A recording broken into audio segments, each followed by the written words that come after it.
Nih kalau dari samping ya, boom, tuh orang nggak bisa lihat langsung. Yo, what is up people? Welcome back to Basic Tech YouTube channel sama gue Malvin. Dan ya sudah balik di studio lagi sama si S26 Ultra yang mana udah kurang lebih hampir seminggu gue pakai ya dari acara Samsung Galaxy Unpacked San Francisco kemarin. Dan masih agak jet lag ini ya. Jadi gue pengen share ke kalian nih setelah gue pakai seminggu ada beberapa poin yang mungkin bisa jadi pertimbangan ya kalau kalian yang mungkin pengen pre-order masih galau ya, masih bingung ya. Mumpung sih masih pre-order sebenarnya menurut gua cocok untuk upgrade karena promonya not bad sebenarnya ya. Jadi ya ada beberapa poin yang bakalan mari siapin snack, siapin kopi, kita langsung aja mulai videonya. Let's go. Oke, sebelum gua mulai, gua pengen share satu kekecewaan gue dulu nih ya. Mungkin gua kemarin nggak sempat cerita di video hands-on-nya karena waktunya terbatas. Jadi biasanya guys, setiap launch S-Series-nya Samsung, kalau bahasanya Apple tuh dia ada one more thing gitu. Dan gue udah datang Samsung Unpacked kan beberapa tahun terakhir ya. Nah, biasanya di launch-nya S-Series, itu kayak ada teaser-teaser di akhir launch-nya. 2 tahun lalu, itu tuh ada teaser si Galaxy Ring. Nah, tahun lalu ada teaser S25 Edge. Yang mana berarti udah 3 tahun kurang lebih berjalan ya. Waktu itu kalau nggak salah juga ada Galaxy Book ya. Sayangnya tahun ini tuh nggak ada. Padahal gue ngerasa itu salah satu hal terpenting kalau kenapa gue tuh pengen datang ke launch-nya S-Series Samsung ini. Jadi ya, agak menyedihkan. Ya udah, langsung aja kita bahas si S26 Ultra. Yang pertama langsung aja yang paling unik, pastinya paling jadi pembicaraan utama dari HP ini yaitu si privacy display-nya. Apalagi kalau ngomongin layar, ya netizen Indonesia kan selalu aja komennya kan green line, garis hijau, apalah itu. Coba dong kalau HP kalian, HP Samsung kalian kayak gitu boleh DM ke Instagram kita @basic.tech, nanti gua coba sampein ke orang Samsungnya langsung gitu. Oke, jadi gimana setelah seminggu pakai privacy display ini? Nah, jujur, gue ngerasa ini kepake banget ya. Karena ada momen memang dimana gue itu perlu, dan ada momen dimana gue ngerasa nggak perlu. Jadi, dengan kita bisa mati hidupin si privacy display-nya, itu tuh jadi lebih convenient. Dan nggak akan bisa dilakuin kalau kalian pakai tempered glass anti-spy. Contohnya, real life usage-nya yang gue rasain kemarin adalah pas gue lagi foto-foto, guys. Dimana kadang ada momen kita mesti foto tuh kayak agak low angle atau agak tinggi gitu angle-nya kan. Kalau ada privacy display, pas nyala dia tuh agak susah buat kita ngelihat karena kan kita lihatnya dari kayak angle bawah gini gitu ya. Jadi ya kalau kejadian kayak gitu tinggal dimatiin aja privacy display-nya gitu ketika ngeganggu dan ketika nggak diperlukan. Dan saat dipakainya pun menurut gue juga nggak terlalu berasa perbedaan warna yang signifikan yang banyak ditakutin orang. Gue tuh suka baca forum katanya, oh ketajaman layarnya beda sama S25 Ultra. S25 Ultra juga anti reflektifnya lebih bagus. Setelah gue bandingin side by side, menurut gue nggak terlalu ada perbedaan loh sebenarnya gitu ya. Mungkin ada sedikit kayak ada layer di si S26 Ultra ini yang bikin kayak kalau kita lihat lagi mati layarnya itu agak beda. Tapi pas dipakai sih gue nggak ngerasa perbedaan yang signifikan. Nah, layar di S26 Ultra sendiri memang ketika di mode privacy, dia itu cara kerjanya adalah dia cuma aktifin setengah dari total pixel LED yang ada di layarnya ya. Karena setengahnya itu dia pakai namanya narrow pixel. Ditranslate artinya sudut sempit. Yang mana tampilannya cuma ke depan aja, ke muka kita aja gitu. Makanya dari samping itu nggak kelihatan. Tapi dari segi ketajaman sendiri dan dari segi brightness, gue nggak ngerasa ada penurunan yang noticeable gitu. Dan di banyak momen gue kadang sampai lupa kalau privacy display-nya itu aktif. Karena buat kita pengguna yang lihat langsung dari depan itu nggak terlalu notice gitu ya. Notice-nya ya pada saat kita lihat dari angle samping atau angle bawah gitu. Nah, satu tips kalau kalian mau shortcut lebih cepat untuk aktifin privacy display adalah bisa dengan double click side button-nya. Yang jujur sebenarnya gua itu terbiasa banget kalau di HP Samsung pakai double click side button ini untuk kamera shortcut gitu ya. Jadi biasanya kan kalau kita mesti dari control center kita ke bawah, di sini ada si privacy display dan itu cuma bisa dipindah-pindah. Tapi kalau kalian pengen lebih enak ya kayak gini nih. Double click. Tuh ya, itu privacy display nyala, gua klik double klik langsung balik lagi ke asal. Jadi intinya hopefully Samsung nambahin fitur kayak triple click lah. Karena di iOS, di iPhone itu bisa pakai triple click untuk aktifin fitur accessibility. Nah, salah satunya tadi di sini cuma bisa double click, jadi double clicknya nggak bisa buat ini lagi nih. Nih kalau dari samping ya, boom, tuh orang nggak bisa lihat langsung. Berikutnya, hal yang paling banyak didiskusiin adalah soal baterainya juga. Dan ya gue sempet nulis di komen video sebelumnya soal rating yang ternyata cukup beda jauh sama si S25 Ultra. Nah, gimana real world usage-nya selama gue pakai seminggu ini? Sejujur-jujurnya, gue nggak ngerasa perbedaan signifikan sama generasi sebelumnya S25 Ultra. Screen on time kemarin gue dapetin, pas seharian gue siksa, kita foto-foto waktu di San Francisco banyak banget ya. Itu cuma sekitar 4 jam lebih sedikit untuk hari yang intens. Dan kalau hari yang santai mungkin bisa 5 jam lebih lah. Karena gue banyak banget pakai kamera tuh, dan semuanya kalau kalian lihat ya persentase gedenya di kamera. Ya kalau buat sehari-hari yang normal mungkin kurang realistis kali ya kalau kita bakal pakai kamera terus. Cuma memang balik lagi untuk 5 jam sendiri ya buat standar hari ini bisa dibilang ngepas gitu, bahkan kurang kali ya buat power user. Dan gue juga coba cek beberapa konten di YouTube yang ngetesin baterai dan ngebandingin sama generasi sebelumnya S25 Ultra dan yang lain-lain juga. Misalnya nih di Mr. Who's the Boss, hasil perbedaannya lumayan jauh dari S25 Ultra. Ya, sekitar hampir berapa? 2 jam gitu. Tapi YouTuber lain gue cek, itu bedanya tipis banget. Cuma kayak 30 menit di Tech Droider ya. Sama yang terakhir itu cuma beda 5 menit di si Tech Care. Jadi, sayang sih intinya ya, Samsung nggak upgrade kapasitas baterainya, walau memang charging speed-nya ada dinaikin, yang bikin gue ngerasa ini ngecasnya jauh lebih cepat dibandingin sama si S25 Ultra. Gue juga sempat tes nih beberapa charger yang di sekitar 65 watt yang gue punya. Ada dari Shargeek, ada Anker, dan ini gue coba share beberapa yang compatible. Oke, next kita bahas soal kameranya. Nah, soal specs gue udah bahas di video hands-on-nya, yang mana improvementnya ada memang di lensa utama sama lensa telefotonya. Dan setelah gue tes, bisa dibilang perbedaannya cukup noticeable ya, terutama di kamera utamanya, di main kamera yang emang lebih tajam ya, lebih sharp, walaupun di lensa telefotonya gue nggak terlalu notice perbedaan signifikan di kondisi yang terang. Tapi memang di kondisi yang low light kelihatan kalau noise-nya lebih minim dan detailnya lebih dapet.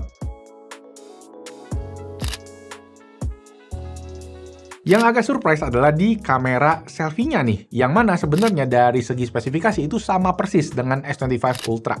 Tapi dari segi hasil, terutama di video low light-nya, gue notice ini jauh lebih clear, ya, jadi lebih bisa kepake dan ya lebih enak gitu buat kita video sedikit lebih lebar juga. Dan ngomongin videonya sendiri, satu yang lagi hype banget memang di S26 Ultra jelas di fitur horizontal lock, yang memang ya keren ya buat muter-muter kamera depan kaca gitu ya, dan HP-nya nggak kebalik ya, videonya nggak kebalik, kayak sulap gitu ya.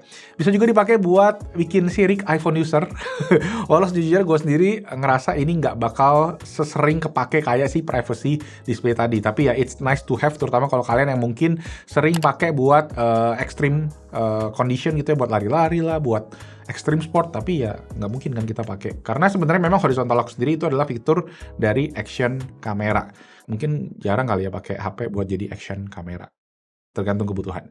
Satu lagi soal kamera adalah si S26 Ultra itu ada satu software atau aplikasi tambahan, namanya Camera Assistant, yang didevelop sama Goodlocks. Yes, sounds familiar ya, karena memang Goodlocks sendiri banyak develop apps buat Samsung. Nah, di app ini ada beberapa fitur tambahan buat kamera. Misalnya nih, ada mode 24 megapiksel yang nggak cuma bikin resolusi foto lebih tinggi, tapi sekalian biar fotonya lebih bisa di crop ya, just in case diperlukan.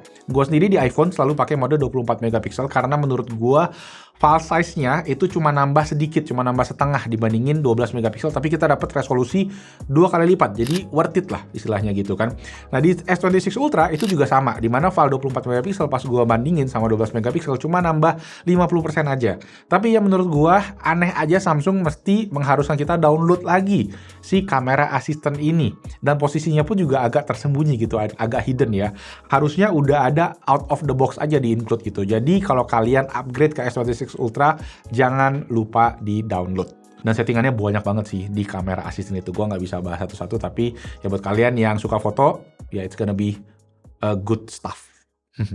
Oke, next kita ngomongin soal performance, yang mana jujur gua nggak notice ada kayak gimana signifikan ya, karena emang udah jelas chipset flagship kayaknya beberapa tahun terakhir udah gitu-gitu aja gitu ya. Speedwise udah oke banget, ditambah One UI juga sampai saat ini menurut gue masih jadi UI atau skin Android terbaik, walau mulai dipepet nih sama skin Android lain. Jadi Samsung mesti waspada nih ya.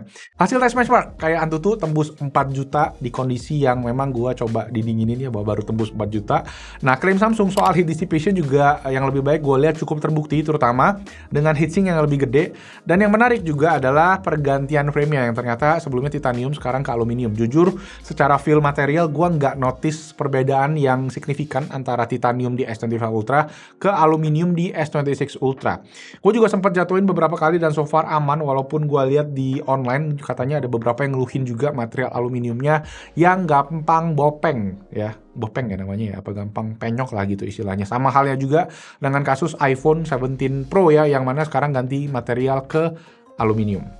Oke, terakhir gue mau bahas sedikit soal AI, Galaxy AI yang baru dan udah gue sempat cobain juga di HP ini. Satu yang di-upgrade di Samsung, di sini adalah bagian photo editing yang nambah fitur namanya Photo Assist, di mana kalian bisa pakai teks atau prompt ya untuk ngeperintahin AI. Misalnya kita bisa nambah apa atau ngambil dari foto lain juga bisa, dan nanti AI-nya yang secara otomatis akan ngejust lighting biar fotonya gitu kayak selaras gitu, kayak tone-nya mirip, kurang lebih kayak gitu. Nah, satu lagi juga yang gue coba kemarin, sempat dicoba sama tim pas di sana, adalah fitur Galaxy AI namanya tuh Now Nudge. Nudge-nya itu as in kalau kalian pakai MSN nih bisa di nudge gitu. Yang tididididing. Ada yang pakai MSN boleh komen di bawah. Nah, Now Nudge itu tuh kayak fitur context aware suggestion system ya, yang ngebaca chatting kita pas kita lagi pakai WhatsApp, pakai SMS, Line, apalah segala macam aplikasi, dia bisa mencoba ngerti konteks yang kita lagi omongin di chatnya. Misalnya kita lagi ngobrol minta kirimin foto jalan-jalan kemarin, dia akan rekomen untuk buka galeri. Misal kita janjian mau ketemu di satu tempat, dia akan ngerekomen untuk masukin ke kalender, sampai dia akan ingetin kita untuk pesan Uber di hari itu, pesan taksi.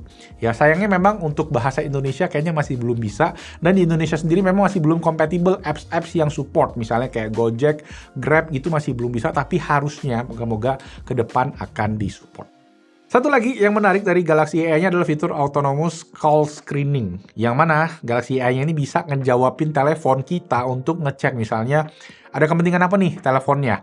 Sebelumnya gue sempet tag di Galaxy Z Fold Go tuh ada, tapi kayaknya ini lebih improve ya, walaupun balik lagi bahasanya belum bisa, jadi ya jujur gue belum tes. Tapi yang gue pakai ini memang bukan unit lokal Indonesia, jadi unit yang testing dari San Francisco kemarin. Jadi si Mindo belum bisa. Nanti nextnya pas unit pre-order kita udah sampai, kita bakal testing. Jadi make sure subscribe, hidupin notifikasi biar nggak ketinggalan.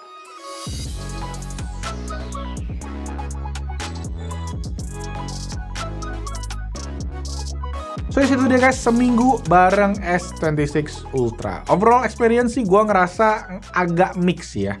Banyak yang improve ya. Tadi misalnya si privacy display-nya, kameranya juga, terutama di kamera utama, dan fitur-fitur AI-nya juga kerasa manfaatnya. Walaupun ya since AI-nya software, kemungkinan itu akan diturunin nih ke seri-seri sebelumnya. Tapi kalau soal privacy display itu tuh hardware ya, jadi hardware plus software juga sih. Jadi nggak akan turun guys ke seri sebelumnya. Banyak yang salah kaprah kayaknya dari video yang sebelumnya, pada nanya bakalan bisa ke seri sebelumnya nggak? Nggak, karena itu hardware.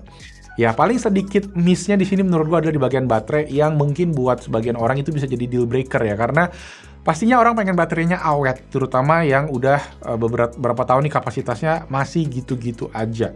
Ya kalau dari segi kamera menurut gue ini masih jadi salah satu HP dengan experience foto yang terbaik ya, yang mature dan bisa menghasilkan foto yang bagus walau nggak pakai hardware yang speknya tertinggi di pasaran. So, gimana pendapat kalian soal Samsung Galaxy S26 Ultra ini? Boleh langsung di komen di bawah. Dan kalau video ini ngebantu, boleh banget kasih tombol jempol ke atas dan di-share ke teman-teman, ke keluarga yang mungkin lagi galau, pengen PO ya. Dan subscribe juga ke Best in Tech YouTube channel. Itu aja guys, thank you so much udah nonton. Nama gue Malvin. I'll see you guys on the next video. Ciao! Jadi kita adu lebih detail kameranya sama yang lain-lain nih ya. Vivo, Oppo, iPhone, Huawei, apalagi? Komen di bawah.